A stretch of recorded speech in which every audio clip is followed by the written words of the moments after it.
Hey everybody, thanks for noticing I did get a haircut. So I just went on a call of a girl who was hyperventilating.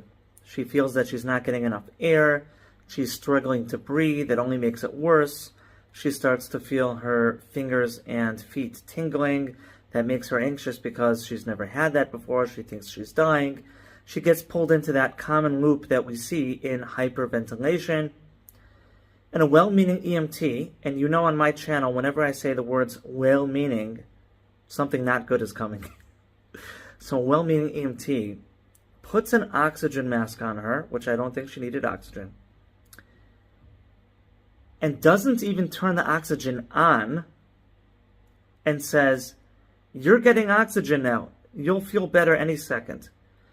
And no longer than maybe 10 or 15 seconds, he says, "See, you're feeling better." And he starts to lie to her and try to lead her out of her hyperventilation loop through these lies. And I could tell you with all of my experience on how crisis, trauma, fear, how all of that affects behavior, lying never worked once. It just doesn't work. So the girl says, "But I don't feel better." And the EMT says, "But you're getting oxygen," which she wasn't. "And I see the change in you. You look totally different." "But I feel the same." And now she's getting worried that she's getting oxygen, which isn't helping her, which she's not even getting. Then he turns it on too, so she's getting a very low stream of oxygen. And she says there's no difference. Even with even more oxygen, there's no difference.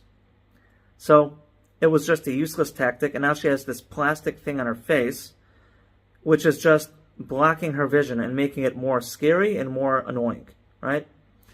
She's a person who's fighting to breathe. Now she has this mask on that's not helping her. So I think if a patient wants oxygen or needs oxygen, then they should probably get that mask, right?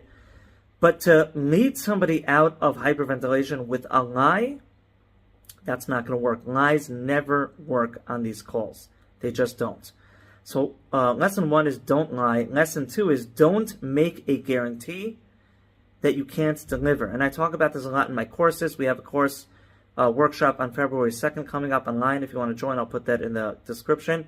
He said to her, "I will give you oxygen and you will feel better." And he didn't even give her oxygen and then eventually did, and she didn't feel better. What works better is to be genuine, empathic, patient, use some eye contact, be there with the person as long as needed, and then transport, do whatever you got to do. But it's definitely not with lies and empty guarantees.